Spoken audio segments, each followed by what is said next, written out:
Hello, नमस्कार, जय हिंद दोस्तों, गुड मॉर्निंग। मैं अश्विनी गंगवार स्वागत करता हूं आपके अपने यूट्यूब चैनल डी के कैरियर क्लासेस में। और कैसे हैं साथियों, कैसी चल रही सब आप लोग की तैयारी। उम्मीद करता हूं मेरे सभी साथी अच्छे होंगे और सभी लोगों की तैयारियां भी ठीक चल रही होगी।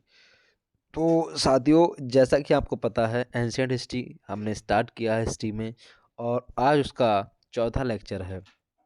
तो आपके जो शुरुआत के हमने 3 लेक्चर पढ़े थे। तो पहले लेक्चर में हमने इतिहास का एक परिचय पढ़ा था। 2 लेक्चर हमने फिर पढ़े थे प्राचीन इतिहास के स्रोत के। ठीक है, एंशिएंट हिस्ट्री के सोर्स क्या-क्या हैं, कहाँ से हमें इनकी जानकारी मिलते हैं। आज हमारा जो 4th लेक्चर है, उसमें आज हम एक नया टॉपिक आपके लिए लेकर आए हैं, जिस टॉपिक को हम लोग जानते हैं प्रागैतिहासिक काल के नाम से। अंग्रेजी में बोलते हैं प्री हिस्ट्री पीरियड। तो आज हम जानेंगे कि प्री हिस्ट्री पीरियड क्या होता है, ठीक है ना?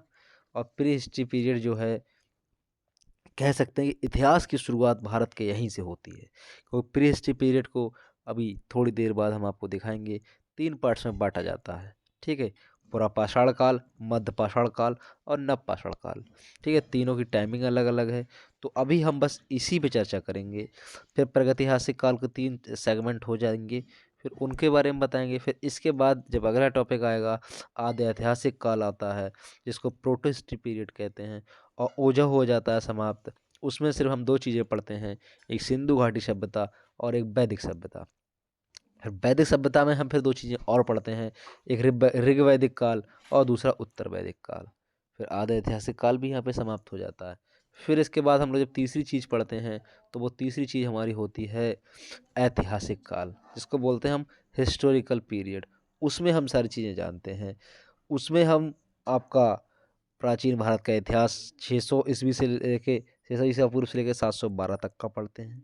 ठीक है, जहाँ पे हमको महाजनपद काल पढ़ाए जाते हैं, मगध साम्राज्य, मौर्योत्तर काल, गुप्त साम्राज्य, हर्षवर्धन काल। ये सारी चीज़ें हम एंशिएंट हिस्ट्री में वहाँ पे पढ़ते हैं।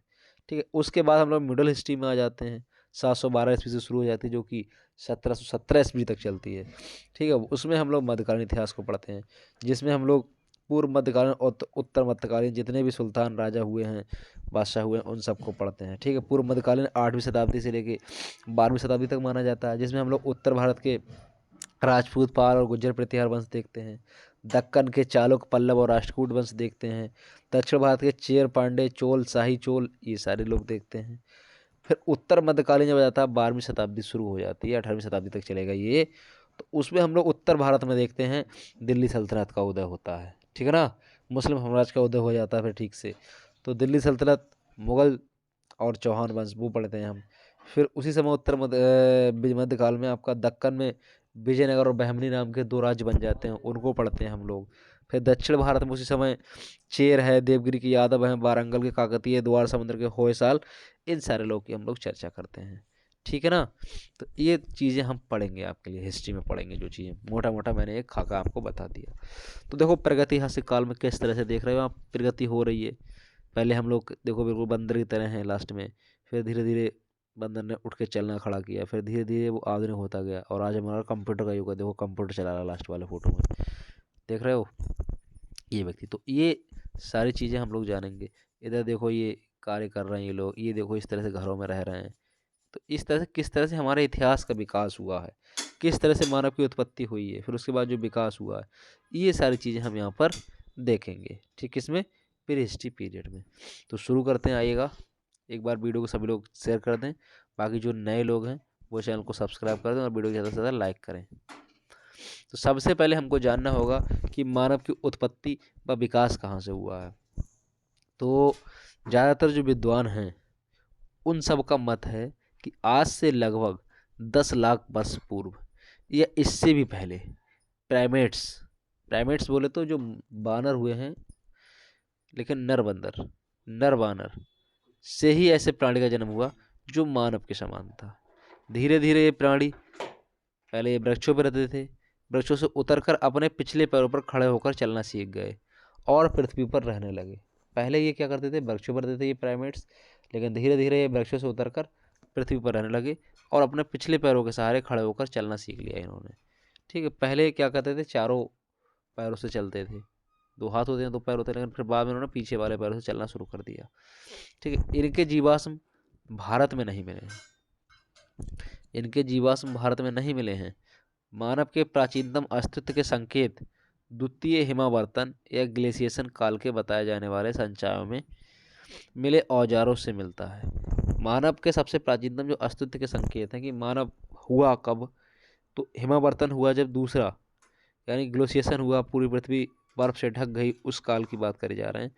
तो उसमें पत्थर कुछ औजार मिले हैं, तो वहाँ से जानकारी मिलती है कि ये मानवों के हैं, जिसका काल बताया जा रहा है लगभग 2.5 लाख ईसा पूर्व रखा जा सकता है। ठीक है, जिसका काल है 2.5 लाख ईसा वर्ष पूर्व रखा जा सकता है। पहले यही वाले सेंटेंस पूरा कर लेते हैं। लेकिन महाराष्ट्र के बोरी नामक स्थल से जिन तत्वों की रिपोर्ट मिली है, उनके अनुसार मानव की उपस्थिति और भी पहले 14 लाख वर्ष पूर्व रखी जाती है। इस विषय पर और खोज की आवश्यकता है। यानी अभी तक रिसर्च चल रही है, कोई ये नहीं सही से बता पाया है कि जो मानव की उपस्थिति है या मानव की जो उत्पत्ति है वो कितने लाख वर्ष पहले हुई है। ठीक है ना। वहाँ पे जो हथियार मिले हैं उनसे 2.5 लाख ईसा पूर्व रखा गया उनका काल। लेकिन हमारे महाराष्ट्र के बोरी नामक स्थल से जिन तत्वों की रिपोर्ट मिली है, उनके अनुसार बताया जा रहा है कि 14 लाख वर्ष पूर्व मानव की उपस्थिति थी। यानी इस विषय पे अभी और रिसर्च की जरूरत है। ठीक है ना। आगे, ज्ञातव्य हो कि अफ्रीका की अपेक्षा भारत में मानव बाद में बसे। ये सब लोग जानते हैं कि सबसे पहले अफ्रीका में मानव के अवशेष मिले हैं, तो अफ्रीका की अपेक्षा भारत में तो भैया मानव बाद में बसे, ये बात सही है। हालांकि इस उपमहाद्वीप का पाषाण तकनीक मोटे तौर पर उसी तरह विकसित हुआ जिस तरह अफ्रीका में हुआ। ठीक है ना। जो पाषाण तकनीक है, जो पत्थर के औजार वगैरह बनाते हैं, पत्थर वाली जो टेक्निक है, उसी तरह विकसित हुई जिस तरह अफ्रीका में हुई है। यानी कह सकते हैं कि अफ्रीका से चल के हो सकता मानव इंडिया आया हो। तो जिस काल की जानकारी के लिए लिखित और प्रमाणिक साधन उपलब्ध हैं, उसे विद्वानों ने ऐतिहासिक काल का नाम दिया है। तथा जिस काल की जानकारी के लिए हमें कोई लिखित या प्रमाणिक सामग्री प्राप्त नहीं है, उसे प्रागैतिहासिक काल या प्रागैतिहासिक काल या प्री हिस्टोरिक पीरियड कहा गया है। बात समझ में आई कि नहीं आई कि प्रागैतिहासिक काल क्या है? भाई, जिस चीज़ की हमारे लिए लिखित या कोई प्रमाणिक जानकारी मिल रही है, ठीक है, कि हाँ भाई प्रूफ है हमारे पास और हम उस चीज़ को पढ़ के या देख के कह सकते हैं। तो जिस चीज़ की हमें लिखित या प्रमाणिक साधन उपलब्ध है या जानकारी मिल रही है किसी विद्वान के द्वारा, तो ऐसे टाइम को, ऐसे पीरियड को तो हम लोग भैया ऐतिहासिक काल या हिस्टोरिकल पीरियड कहेंगे। लेकिन जिसकी हमें कोई लिखित या प्रमाणिक सामग्री प्राप्त नहीं है या नहीं मिल रही है, तो ऐसे काल को हम लोग प्री हिस्ट्री पीरियड या प्रागैतिहासिक काल कहेंगे। ठीक है, यहाँ तक आपका थोड़ा सा इंट्रोडक्शन क्लियर हो गया होगा, उम्मीद करता हूँ। थोड़ा सा ऊपर एक चीज़ थी प्राइमेट्स के बारे में। देखिए, ये लिखा है प्राइमेट्स क्या थे। तो प्राइमेट्स का अर्थ नर बानर से है। इसके अंतर्गत बंदरों, लंगूरों, वनमानुषों तथा इनके स्तनधारी जीवों को शामिल किया जाता है। प्राइमेट से ही आधुनिक मानव का विकास हुआ है। ऐसे प्राणी आज से 80 लाख वर्ष पूर्व अफ्रीका में निवास करते थे। ठीक है, अब समझ गए प्राइमेट्स क्या होते हैं। प्राइमेट्स नर बानर होते हैं, यानी कि नर बानर की जितनी प्रजातियां, चाहे बंदर हैं, लंगूर हैं, वनमानुष हैं, या इनकी तरह जो स्तनधारी जीव हैं, वो सारे के सारे प्राइमेट्स में आ जाते हैं। ठीक है ना। तो हम मनुष्यों का, हम मानवों का भी विकास जो हुआ है वो इन्हीं प्राइमेट्स से हुआ है। Okay, that clear. यहाँ तक क्लियर है तो भैया वीडियो को लाइक एवं शेयर भी करते चलें। अगला क्वेश्चन है आपका, जब हम बात करते हैं प्रागैतिहासिक काल की, तो सबसे पहले किस तरह का इसमें आपको देखने को मिलेगा सेगमेंट। जो प्रागैतिहासिक काल था, इसको हम लोग प्रस्तर युग या पाषाण काल भी कहते हैं, पत्थर का युग भी कहते हैं। फिर हम इस पाषाण काल को 3 डिवीजनों में भी बांटेंगे, प्रापाषाण काल, मध्य पाषाण काल और नवपाषाण काल में। ठीक है ना। तो मानव जो था वो आदिम मानव था उस समय का। तो देखिएगा, प्राक ऐतिहासिक काल के जो औजार एवं हथियार प्राप्त हुए हैं वे पत्थर या पाषाण काल के हैं। इसलिए मानव इतिहास के प्रारंभिक काल को पाषाण काल की संज्ञा दी गई है। पाषाण काल को 3 भागों, पुरापाषाण काल, मध्य पाषाण काल, नवपाषाण काल में विभक्त किया गया है। ठीक है ना। तो थोड़ा सा अभी हम लोग फिर चलते हैं पुरापाषाण काल की तरफ। थोड़ा सा उससे पहले कुछ चीज़ें और जान लें कि जो आधुनिक मानव है इसका क्रमिक विकास किस तरह से हुआ है, सबसे पहले किस तरह का मानव हुआ है, और आज जो आधुनिक मानव है वो किस तरह का मानव है। ठीक है, तो सबसे पहले भैया जो प्राइमेट्स टाइप के थे वो थे होमोनिड्स। कौन थे आपके? सबसे पहले होमोनिड्स का विकास हुआ है। ठीक है ना, कलर चेंज कर लेते हैं।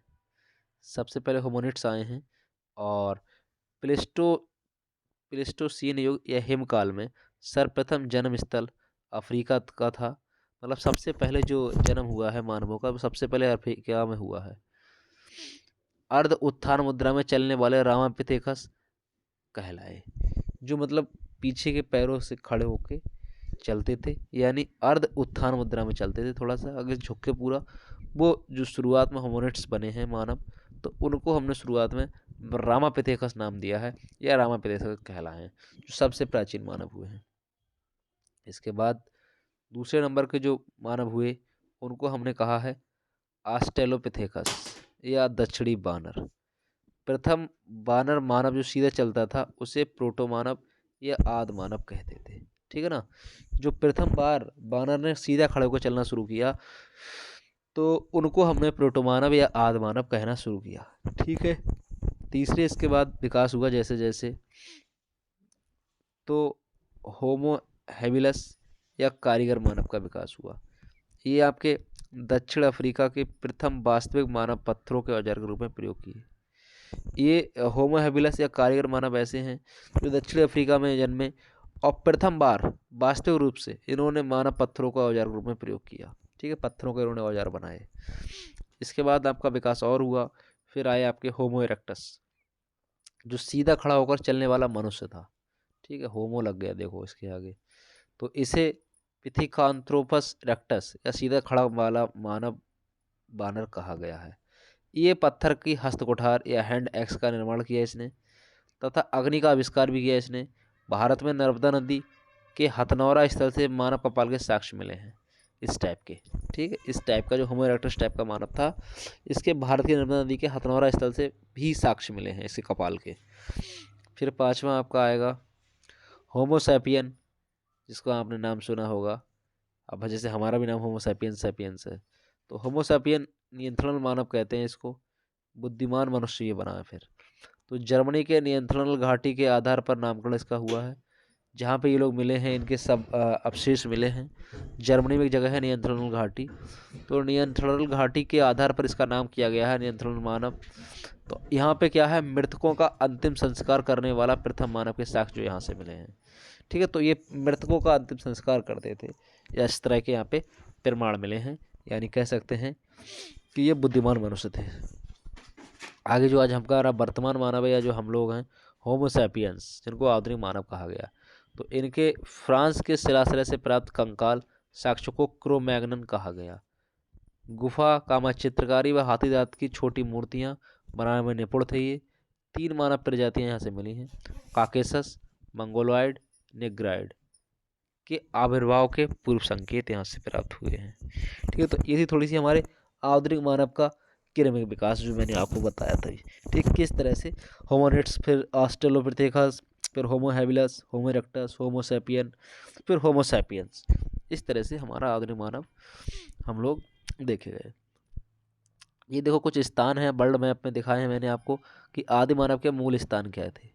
ठीक है, आदि मानव जो हुआ वो मूल स्थान उसके क्या हैं, तो जो होमोनिड्स हैं जो अभी हमने आपको बताए, जिसको हम लोगों ने रामापिथेकस कहा है, तो ये भैया सबसे पहले इसके जो मिले हैं प्रमाण वो आपके मिले हैं अफ्रीका से।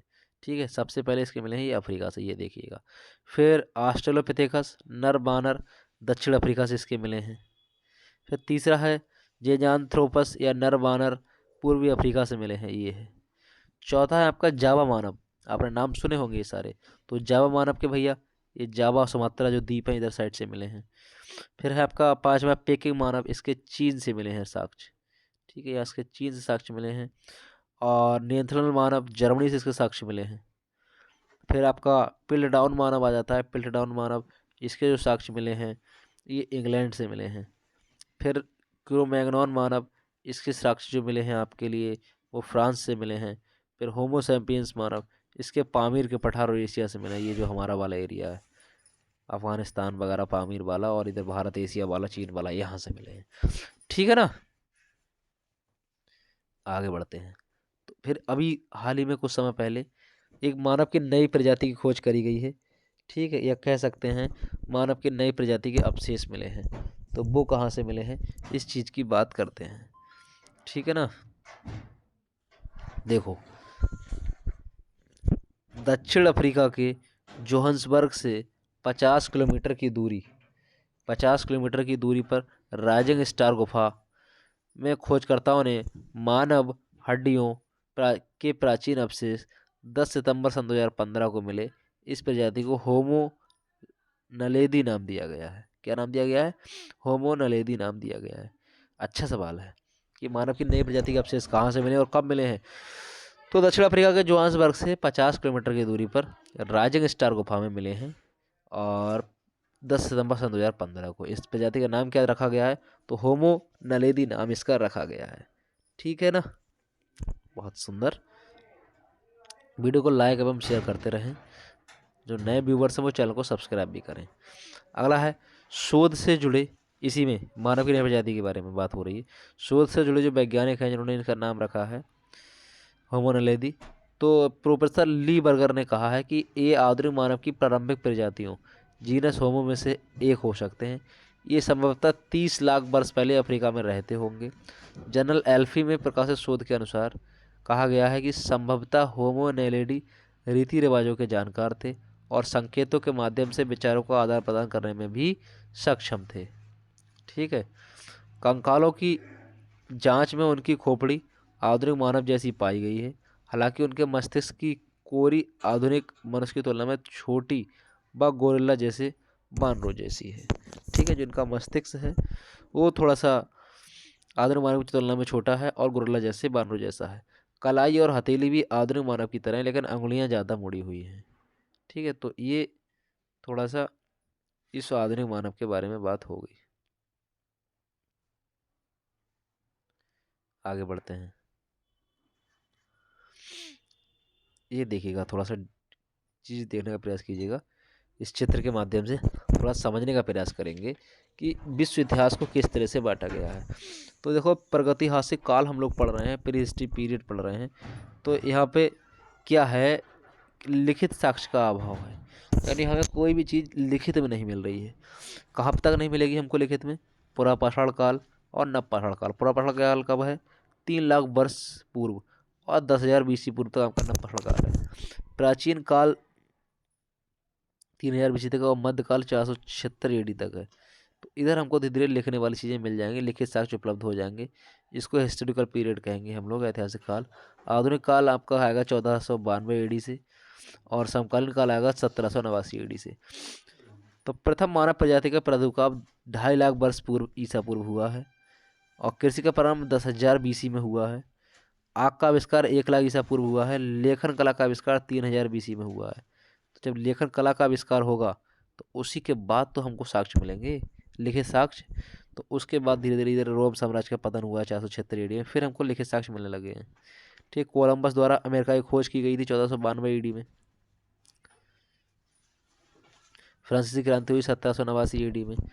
तो धीरे धीरे फिर इधर हमको चीज़ें क्लियर होने लगेंगी। ये सारी चीज़ें हम लोग आगे पढ़ेंगे।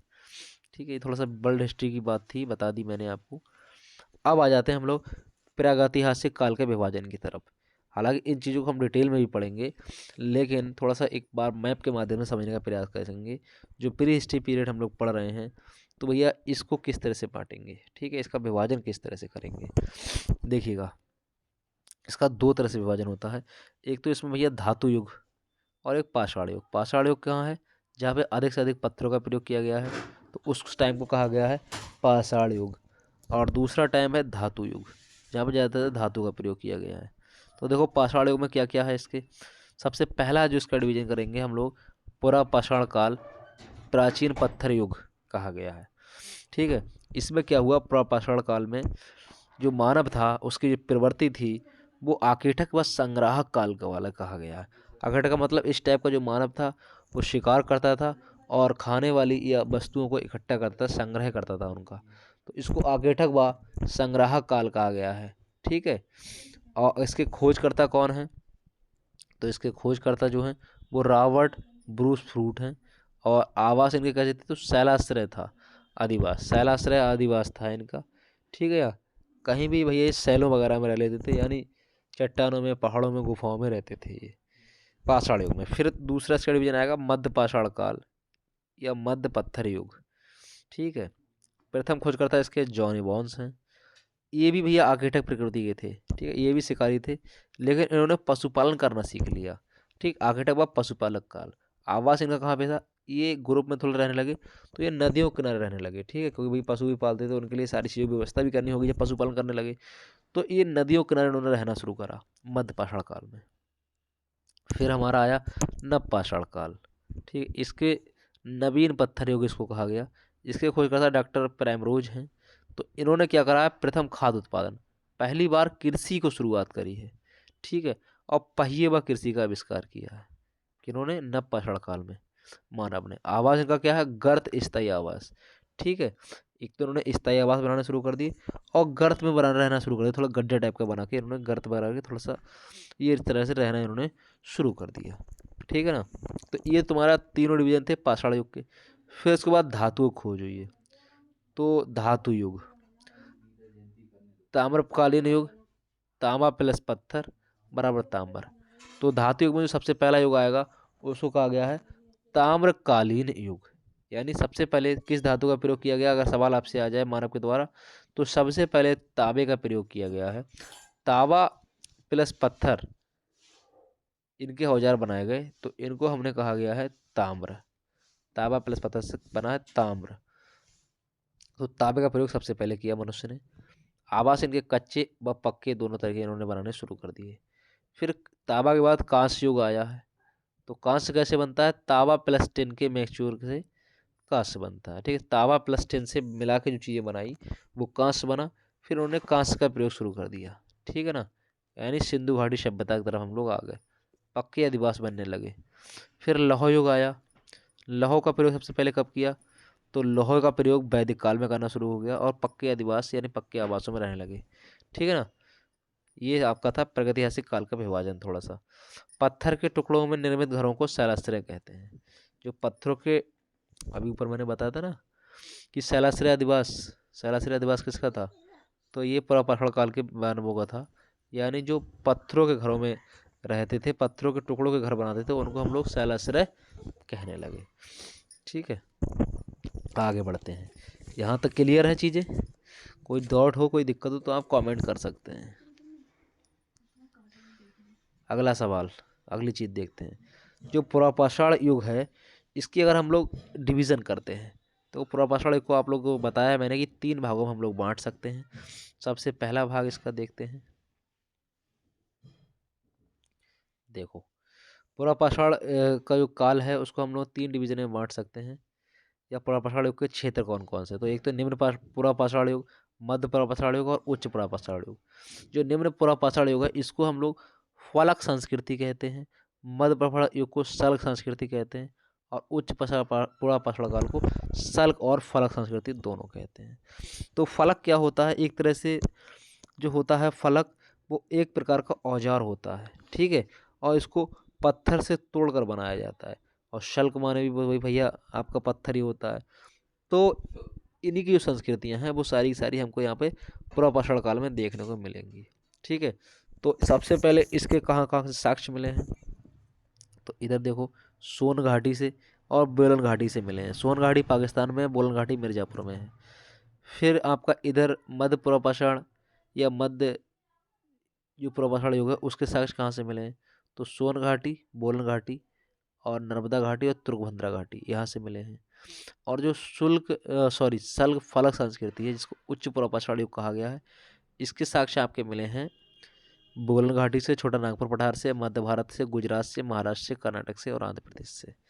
ठीक है, ये चीज़ें और आपको आगे धीरे धीरे क्लियर होंगी जब हम चीज़ें स्पष्ट रूप से यहाँ पे अलग अलग टॉपिक शायद पढ़ेंगे, अलग अलग हेडिंग, पुरापाषाण काल अलग पढ़ेंगे हम लोग, फिर उसको हम 3 भागों में बांटेंगे। ठीक है, निम्न पुरापाषाण, मध्य पुरापाषाण और उच्च पुरापाषाण में, तो वहाँ पे सारी चीज़ें आपकी मैं क्लियर करा दूंगा। पहले थोड़ा सा जान लेते हैं कि मानव के बारे में थोड़ी सी चीज़ें और देखिए। पैलियोलिथिक क्या है? पैलियोलिथिक एक ग्रीक भाषा का शब्द है जिसमें पैलियोस का अर्थ है प्राचीन एवं लिथियोस का अर्थ है मानव। ठीक है, लिथियोस का अर्थ है पाषाण, जहाँ पे हम लोग प्राचीन पाषाण की बात करते हैं, यानी कि इसे आखेटक या खास संग्रह काल के रूप में भी जाना जाता है। तो यहाँ पे हमने पता किस चीज़ की बात शुरू कर दी, सॉरी मैंने यहाँ पे वो छूट गया कुछ। यहाँ पे जो बात शुरू हो गई आपकी, ये बात शुरू हो गई आपकी नंबर 1 करके पूरा पाषाण काल, आप देख लेना डाल लेना अपना। हमने यहाँ पे बात शुरू कर दी पूरा पाषाण काल की। ठीक है, अब हमने शुरुआत कर दी पूरा पाषाण काल की। तो पूरा पाषाण काल की हमने शुरुआत कर दी। अब देखिए इसको पढ़िएगा। पैलियोलिथिक क्या है? एक ग्रीक भाषा का शब्द है जिसमें पैलिस का अर्थ है प्राचीन एवं लिथोस का अर्थ है पाषाण, अर्थात इसे आखेटक एवं खाद्य संग्रह काल के रूप में भी जाना जाता है। यानी इस समय का जो मानव था वो एक तो शिकारी था यानी आर्किटेक्ट था, और खाद्य संग्राहक था यानी खाने वाली वस्तुओं को एकत्र करके रखता था। भारत में पुरापाषाणकालीन मनुष्य के शारीरिक अवशेष कहीं से भी प्राप्त नहीं हुए हैं क्योंकि इनका कोई स्थायी निवास स्थान नहीं था। ठीक बात है, ये बेचारे घुमंतु थे, घूमते रहते थे जहाँ तहाँ, तो इनका कोई स्थायी निवास नहीं था, तो इनका भारत में कोई भी साक्ष्य नहीं मिलते हैं। ठीक है, आगे बढ़ते हैं।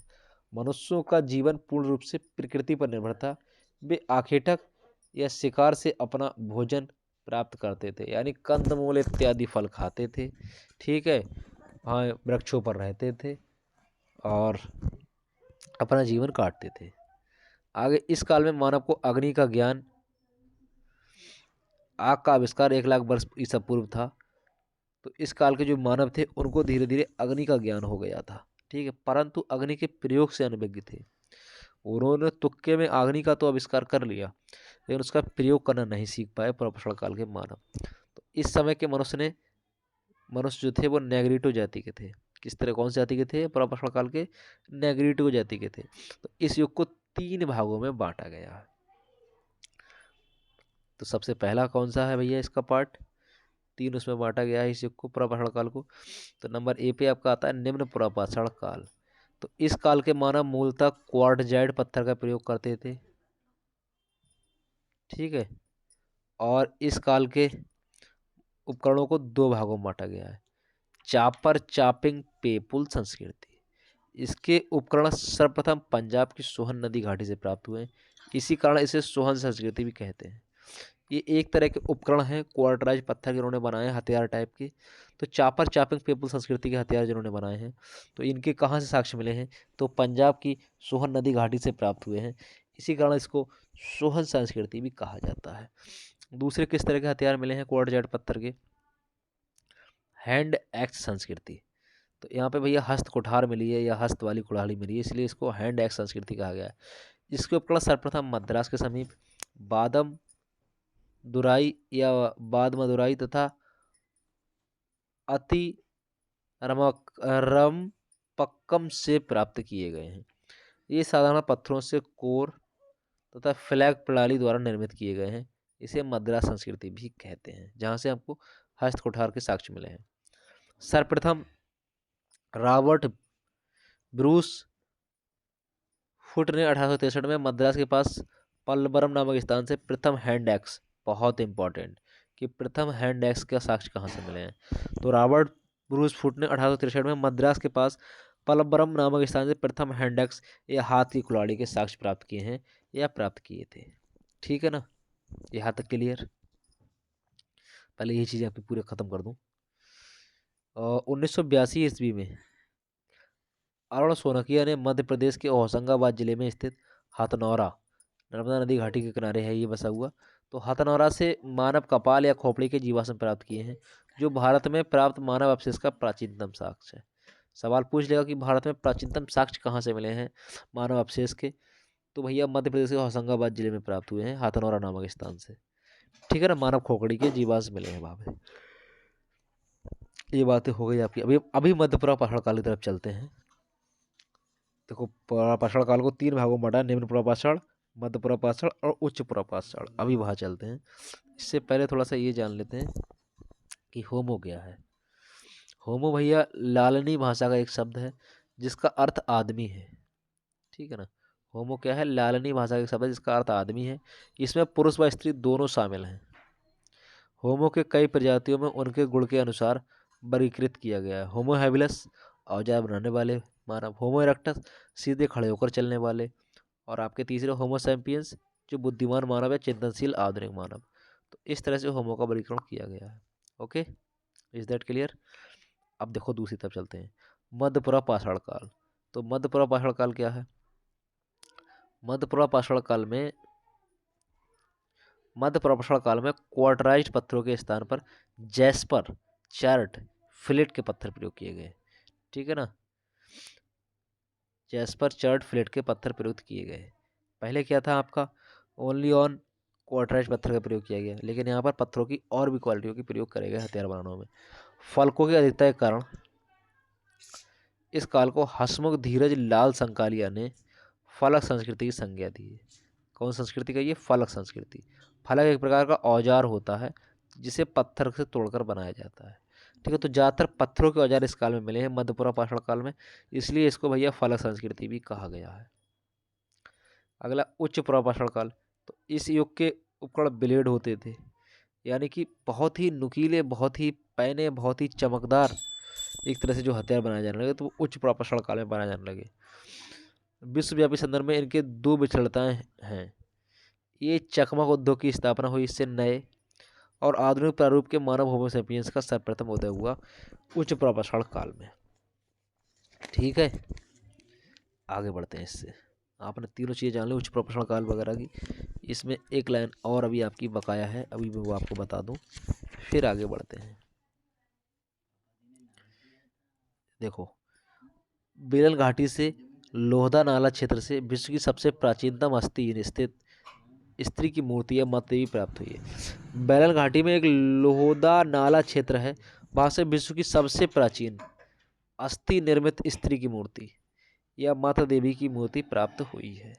ठीक है, अब हम आपको पहुंचते हैं मध्य पाषाण काल की तरफ। उससे पहले कुछ चीज़ें मैं आपको और बता दूं, बड़ा पाषाण काल के कुछ स्थल दिखा दूं। देखो,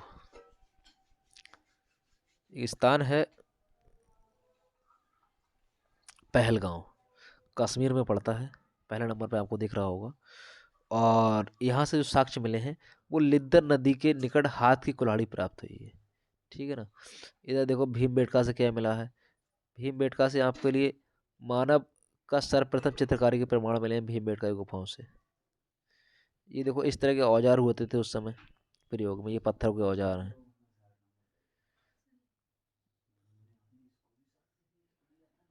दूसरा है पोतवार या पिंडीदोब। ये स्थान है पोतवार या पिंडीदोब, पंजाब पाकिस्तान में मिला है ये स्थान। तो इसमें क्या है?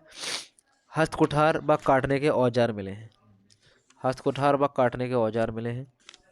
तीसरा हथनौरा स्थान है, ये मध्य प्रदेश में है, नर्मदा नदी के निकट मानव खोपड़ी या जीवाश्म के प्रमाण मिले हैं इसमें 1982 में। ठीक है ना। चौथा है आपका भीमबेटका। भीमबेटका की गुफाओं मध्य प्रदेश में है, नर्मदा नदी के निकट, भोपाल से 40 किलोमीटर दक्षिण में। सबसे पुराने शैलाश्रय निवास के यहाँ पे साक्ष्य मिले हैं। ये मानव निर्मित गुफाओं के घर मिले हैं सबसे पुराने।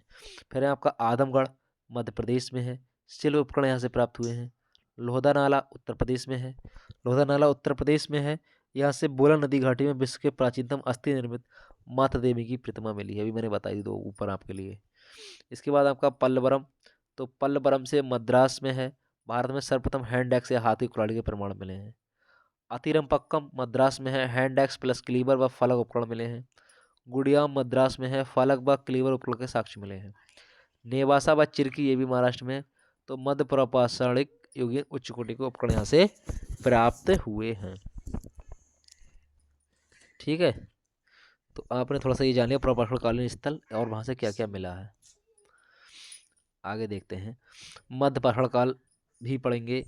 एक सेकंड, आपको मैं एक मैप दिखाना चाह रहा हूँ, फिर नव पाषाण काल पढ़ेंगे। ये देखिए पूरा पाषाणकालीन स्थल का मैप है,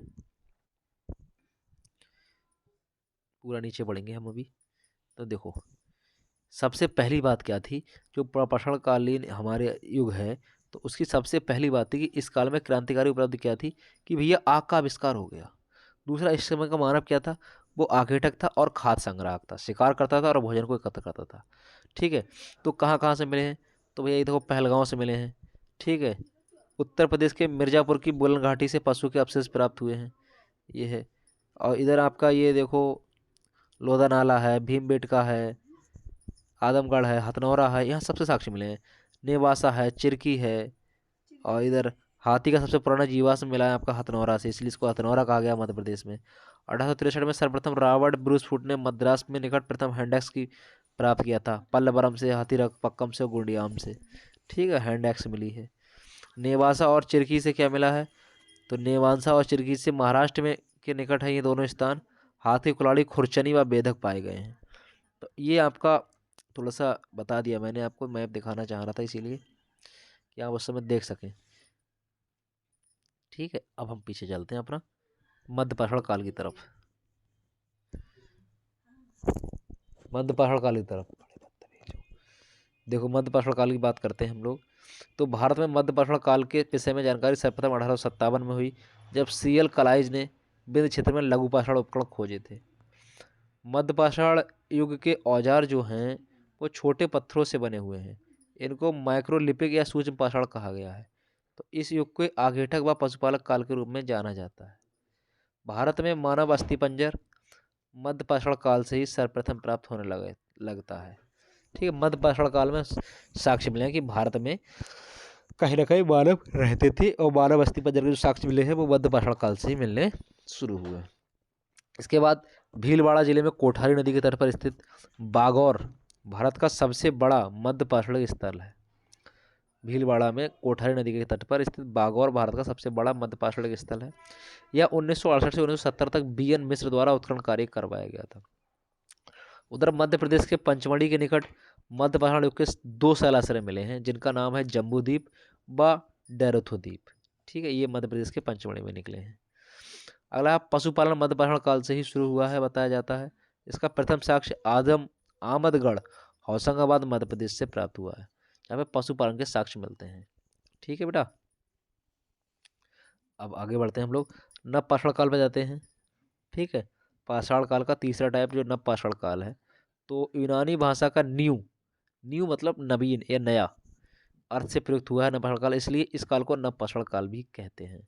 भारत में नवपाषाण काल से संबंधित पुरातात्विक खोज प्रारंभ करने का श्रेय डॉक्टर प्राइमरोज को जाता है, जो 1842 ईस्वी में कर्नाटक में लिंगसुगूर नामक स्थल से दक्षिण भारत का प्रथम पॉलिशदार कुल्हाड़ी का उपकरण खोजे थे। सवाल आ सकता है ये भैया कि प्रथम पॉलिशदार कुल्हाड़ी का उपकरण किसने खोजा और कहाँ से खोजा गया, तो डॉक्टर प्राइमरोज ने 1842 में कर्नाटक के लिंगसुगूर नामक स्थल से दक्षिण भारत का प्रथम पॉलिशदार कुल्हाड़ी को खोजा था। किसमें आपका, इसी नवपाषाण काल में। सर्वप्रथम 1860 ईस्वी में नवपाषाण काल का जो कुल्हाड़ी का साक्ष्य मिलते हैं वो प्राइमरीज द्वारा खोजे गए। तो सर्वप्रथम 1860 में ले मैसूरियर ने उस काल का प्रथम पेस्तर उपकरण उत्तर प्रदेश के लैंस नदी घाटी में प्राप्त किए हैं। ठीक है, 1860 में नवपाषाण काल के। नवपाषाण युगीन प्राचीनतम बस्ती पाकिस्तान में स्थित बलूचिस्तान प्रांत में मेहरगढ़ है। ठीक है, नवपाषाण कालीन जो बस्ती है वो बलूचिस्तान प्रांत में मेहरगढ़ है, और मेहरगढ़ में कृषि के प्राचीनतम साक्ष्य भी मिले हैं। ठीक है, इस युग को प्रथम खाद्य उत्पादक की संज्ञा प्रदान की गई है। इस युग के लोग पालिशदार पत्थर, औजार व हथियारों का प्रयोग करते थे। ठीक है, बहुत अच्छे हथियार बनाने लगे थे ये लोग। बुर्ज होम, जिसका अर्थ बुर्ज यानी वृक्ष का स्थान है। बुर्ज होम से प्राप्त कब्रों में पालतू कुत्तों को मालिक के साथ दफनाया जाता था, यानी अगर किसी का मालिक मर गया तो उसके साथ में उसके कुत्ते को भी दफना दिया जाता था। इसके साक्ष्य बुर्ज होम से मिले हैं। वह प्रथा भारत के किसी भी भाग में नवपाषाण युगीन स्थान से नहीं प्राप्त होती है। ठीक है, ऐसे साक्ष्य भारत में नहीं मिले हैं। चिरांद एक जगह है, बिहार प्रांत में पड़ती है। तो नवपाषाण कालीन पुरास्थल एकमात्र ऐसा पुरास्थल है चिरांद नाम का, जहाँ से प्रचुर मात्रा में हड्डी के उपकरण प्राप्त हुए हैं, जो मुख्य रूप से हिरण के सींगों के हैं। हिरण के सींगों से हथियार बनाए जाते थे। ठीक है, चिरांद से इसके अवशेष मिले हैं। तो उपकरण ताम पाषाणिक अवस्था के प्रतीत होते हैं। इलाहाबाद में स्थित कोल डीवा एकमात्र ऐसा स्थान है नवपाषाणिक जहाँ से चावल या धान के प्राचीनतम साक्ष्य प्राप्त हुए हैं। ठीक है, चावल या धान के साक्ष्य इलाहाबाद के कोल्डेवा इस नामक स्थान से प्राप्त हुए हैं। अगला है नवपाषाण युग के निवासी सबसे पुराने कृषक समुदाय से थे। ये लोग स्थायी घर बनाकर रहते थे। कुंभकारी सर्वप्रथम इसी काल में दृष्टिकोण होते, यानी इस समय घड़े इत्यादि भी बनाने लगे, कुंभकार का भी प्रयोग करने लगे। पहिए व कृषि का आविष्कार भी नवपाषाण काल में ही माना जाता है। अब थोड़ा सा एक व्यक्ति हैं, ये इनका देखिए, आप फोटो देखिएगा, सर जॉन लोवॉक। इन्होंने 1865 में किताब लिखी थी। तो न्यूलिथिक जो शब्द का प्रयोग किया गया है सबसे पहले, न्यूलिथिक नवपाषाण, तो इसका सबसे पहले प्रयोग सर जॉन लोवॉक ने 1865 में प्रकाशित पुस्तक प्री हिस्ट्रिक टाइम में किया था। उन्होंने इस शब्द का प्रयोग इस युग को बताने के लिए किया था जिस युग में पत्थर के उपकरण आधुनिक कुशलता और अधिक रूपों में बनाए गए और उन पर पॉलिश भी की गई। ठीक है, तो सर जॉन लोवॉक की पुस्तक है प्री हिस्ट्रिक टाइम्स, उसमें उन्होंने न्यूलिथिक प्रयोग शब्द का सबसे पहले किया था। आगे बढ़ते हैं। ये देखो पूरा पाषाणकालीन स्थल, अभी नवपाषाणकालीन दिखाया मैंने, अब आपको ये देखो पूरा पाषाणकालीन है। ये तो हमने वही वाला देख लिया पूरा पाषाणकालीन, सॉरी। अब यहाँ आ जाते हैं। पहले आप ये देखिए मध्य पाषाणकालीन जो साक्ष्य मिले हैं हमको, वो कहाँ कहाँ से मिले हैं। सबसे पहले हमको बागौर नामक एक स्थान है जहाँ से मिले हैं, ये राजस्थान में पड़ता है। ठीक है ना, यहाँ से हमें भीलवाड़ा जिले में कोठारी नदी के तट पर स्थित भारत का सबसे बड़ा मध्य पाषाणिक आवास स्थल, जिसका उत्खनन बीएन मिश्र द्वारा कराया गया, वो प्राप्त हुआ है। दूसरा लंगनाज गुजरात में है। प्रथम शुष्क क्षेत्र का उत्खनन एच.डी. संकाले द्वारा हुआ। रेत के ठोस टीले व 14 मानव कंकाल प्राप्त हुए। सराय नहर राय है, उत्तर प्रदेश में है। स्तंभ गर्थ के प्रमाण मृतक संस्कार विधि के अंतर्गत समाधि स्थल में शवों का सिर पश्चिम से पैर पूर्व की ओर होता था। युद्ध में हत्या का प्रथम साक्ष्य कंकाल के सिर में पत्थर घुसा हुआ मिला। एक ही कब्र से 3 मानव कंकाल प्राप्त हुए, ये उत्तर प्रदेश से मिले हैं। ये मध्य पाषाणकालीन स्थल हैं। फिर महदहा, ये भी उत्तर प्रदेश में प्रतापगढ़ जिले में स्थित ये स्थल, हड्डी व सींग के उपकरणों के आभूषण मिले हैं। स्त्री पुरुष को एक साथ दफनाने के साक्ष्य भी यहाँ से मिले हैं। पूछ लेगा स्त्री पुरुष को एक साथ दफनाने के साक्ष्य कहाँ से मिले हैं, तो मैदहा उत्तर प्रदेश से मिले हैं। अगला आपका वीर बहादुर, ये पश्चिम बंगाल में है। बीबी लाल द्वारा उत्खनन कार्य से आवासीय बस्ती व पत्थर के औजार की निर्माण स्थली के रूप में इसकी पहचान हुई है। आदमगढ़ नामक स्थान मध्य प्रदेश में मिला है, होशंगाबाद जिले में स्थित है। यहाँ से शैलाश्रय समूह के सूक्ष्म पत्थर के औजार प्राप्त हुए हैं। पशुपालन का प्रथम साक्ष्य भी यहीं से प्राप्त हुआ, कहाँ से, आदमगढ़ से। ठीक है ना, मध्य प्रदेश से। आगे पंचमढ़ी से मध्य प्रदेश में प्रसिद्ध शैलाश्रय मिले हैं, जम्बूद्वीप व डोरथोद्वीप। जलाहल्ली कर्नाटक से रोमन लिपि के डी अक्षर के आकार के तिरछे फलक का प्रमाण मिला है। डेरी तमिलनाडु में है, यहाँ से प्रस्तर या पत्थर उद्योग का कच्चा माल, स्फटिक व हल्का भूरा मृग पत्थर भी प्राप्त हुआ है। तो ये आपका हो गया मध्य पाषाणकालीन स्थल। ठीक है ना, यहाँ से कहाँ से क्या क्या साक्ष्य मिले हैं, इसकी बातचीत आपकी हमने दिखा दी आपको।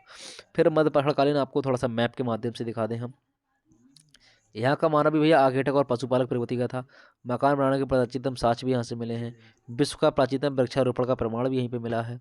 विश्व में मिट्टी के बर्तन के प्राचीनतम साक्ष्य भी यहाँ से मिले हैं, चौपानी मंडी से। ठीक है, चौपानी मांडो से। इसके अलावा 41 मानव समाधान व गर्त चूल्हे भी मिले हैं यहाँ से, दमदमा से।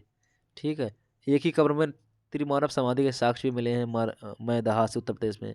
प्रथम मानव अस्थिपंजर के अवशेष भी मिले हैं नाहर, आपका ये जगह है नाहर राय से। ठीक है, बिहार की तरफ पड़ती है। तो ये सारी चीज़ें यहाँ से मिली हैं आपको, मध्य पहाड़कालीन स्थल हैं ये। स्तंभ गर्त का अर्थ होता है निवास योग्य ऐसे फर्श जिनमें स्तंभ हो और ऊपर छत की व्यवस्था हो। ठीक है ना, मध्य पहाड़कालीन युग में कुत्ता मानव का प्रथम पालतू पशु था, जो कि पशुपालन का प्रथम साक्ष्य है। ठीक है, कैसे कह सकते हैं, क्योंकि उनके मालिकों के साथ में कुत्तों को भी दफनाया गया है। अगला है गौरिक मृतभांड पात्र, OCP। ये संस्कृति गंगा यमुना दोबाव में शुरू हुई थी और विशिष्ट मृतभांड के साक्ष्य हस्तिनापुर व अतरंजी खेड़ा से प्राप्त हुए हैं। ठीक है, गौरिक मृतभांड पात्र, OCP। बालू के टीलों को स्थानीय भाषा में टेरी कहा जाता था। ठीक है, ये सारी बातें हो गई आपकी मध्य पहाड़कालीन स्थलों की। अब हम लोग आ जाते हैं नवपाषाण युग के स्थल। ये कहाँ से क्या क्या प्राप्त हुए हैं, इनके साक्ष्य क्या क्या हैं, ठीक है, आइए देख लेते हैं। तो नील नदी को मिस्र नदी का वरदान कहा जाता है, या मिस्र का वरदान कहा जाता है, ये तो सभी को पता है, क्योंकि ज़्यादातर जो सभ्यताएं जन्मी हैं वो कहीं ना कहीं नदियों के किनारे डेवलप हुई हैं। और नदियों के किनारे आराम से कृषि हो सकती थी, आराम से वहाँ पर से पीने का पानी उपलब्ध हो सकता था, वहाँ से सारी चीज़ें आसानी से हो सकती थी। इसलिए ज़्यादा से ज़्यादा सभ्यता जो विश्व की जन्मी है वो भैया नदियों के किनारे ही जन्मी है। तो नवपाषाण युग के स्थल देख लेते हैं, आइएगा। तो उत्तर पश्चिम भारत के कुछ पहले स्थल देखते हैं। एक तो बलूचिस्तान है, एक ऊपरी सिंधु प्रणाली है। यहाँ से दो स्थान है, जलीलपुर और सरायखोला। कश्मीर में झेलम घाटी में मिले हैं बुरजहोम और गुफराल। उत्तरी भारत में उत्तर प्रदेश और बिहार, तो बिहार में चिरांद और सेनुआर नामक स्थान से मिले नवपाषाण काल युग के कुछ स्थल, और उत्तर प्रदेश के कोलडेहवा और महागढ़ से। पूर्वी भारत में आते हैं तो पश्चिम बंगाल और असम से। पश्चिम बंगाल में पांडु, राजरदेवी, और असम में सुरतरु और मारगडोला, ठीक है। अब इधर हम लोग बढ़ते हैं प्रायद्वीपीय भारत की तरफ। तो प्रायद्वीपीय भारत में जो साक्ष्य मिले हैं वो आपके तीन स्थान है मेन, तमिलनाडु, आंध्र प्रदेश और कर्नाटक।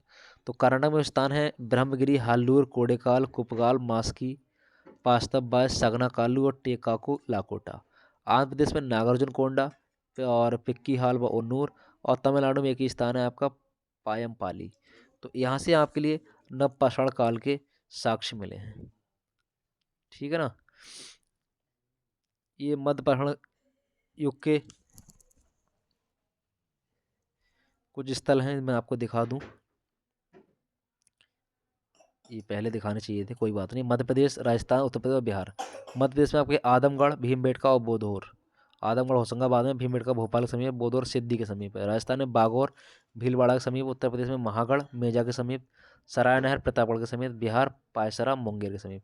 तो यहाँ से आपको मध्यपाषाण युग के कुछ स्थल प्राप्त हुए हैं, कुछ वहाँ से साक्ष्य मिले हैं, ठीक है ना। ये चीज़ें आपकी हो गई।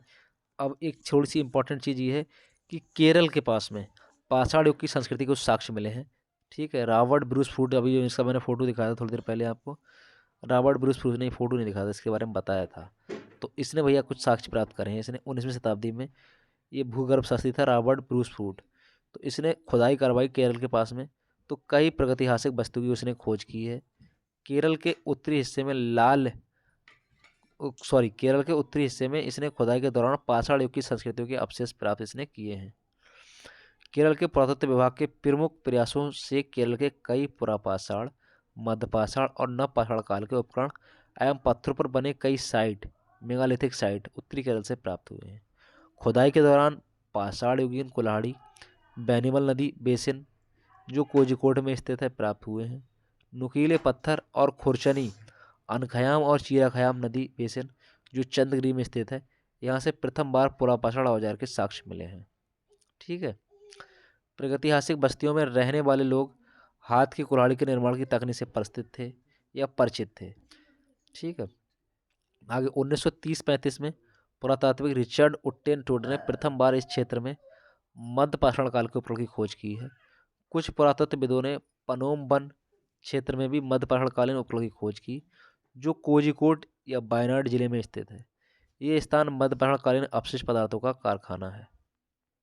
इसी जंगल से पत्थर का बना एक हथौड़ा प्राप्त हुआ है। पुरातत्वविदों ने काले और लाल रंग के मिट्टी के बर्तनों पर बाज पक्षी के सिर के आकार की बनी हुई तस्वीरें, हुक्का, लोहे के हंसिए व लोहे की कई सिल्लियाँ भी प्रमाणित यहाँ से माना जाता है। तो ये सारी चीज़ों की खोज कहाँ से हुई है? केरल से हुई है, जो पाषाण युगीन संस्कृति के साक्ष्य माने जाते हैं। थोड़ी सी एक चीज़ ये लास्ट है आपका, समझ लो क्लास। महत्वपूर्ण परीक्षा पर भी कुछ तत्व हैं, ये समझ लीजिएगा इस स्पीड से थोड़ा सा।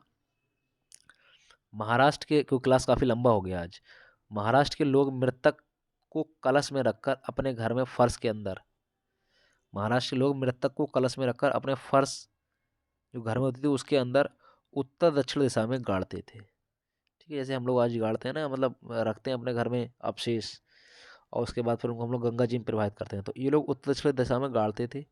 हड़प्पाई लोगों की तरह अलग अलग कब्रिस्तान इनके नहीं होते थे। आहार या प्राचीन नाम इसका ताम्र भवंती है। बिस्तर फलक के अवशेष यहाँ से मिले हैं।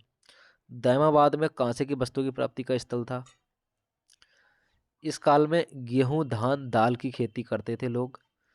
लगभग ये सभी अनाज महाराष्ट्र के नर्मदा नदी तट पर स्थित नर्मदा होली में भी पाए गए हैं। खुदाई के परिणाम स्वरूप इतने सारे अनाज मानव के अन्य किसी भी स्थल से ही मिले हैं। ताम्रपाषाण के लोग माता देवी की पूजा करते थे तथा विसर्बी धार्मिक संप्रदाय का प्रतीक था। ताम्रपाषाण युग के लोग लिखने की कला नहीं जानते थे, ना ही वे नगरों में रहते थे। सर्वप्रथम चित्रित मृदभांडों के अवशेष ताम्रपाषाण काल से ही मिलते हैं। इसी काल के लोगों ने सर्वप्रथम भारतीय प्रायद्वीप में बड़े बड़े गांव की स्थापना की थी।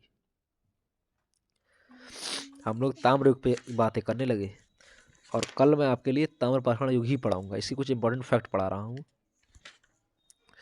और इस समय के शवों के संस्कार हेतु घर के भीतर ही शवों को दफना दिया जाता था। तो ये थोड़ी सी ताम्रपाषाण युग की बात थी। कल हम आपका जो नेक्स्ट लेक्चर होगा उसमें हम लोग शुरुआत ही आपकी करेंगे ताम्रपाषाण युग से।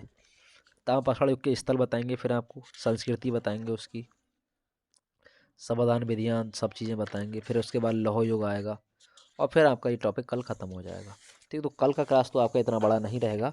आज का क्लास आपका थोड़ा सा बड़ा ज़्यादा हो गया, बाकी कोई बात नहीं है, क्योंकि पढ़ रहे थे हम लोग पाषाण काल, तो पाषाण काल की तीनों चीज़ें तो बता दी थी, है ना। निम्न पाषाण काल, मध्य पाषाण काल, उच्च पाषाण काल। तो आई होप आपको समझ में आया होगा। तो भैया सभी लोग जो वीडियो को लास्ट तक देखे बहुत बहुत धन्यवाद। वीडियो को जैसा लाइक करें, शेयर करें और चैनल को सब्सक्राइब करें। मिलते हैं नेक्स्ट क्लास में नेक्स्ट वीडियो के साथ। Okay bye, thank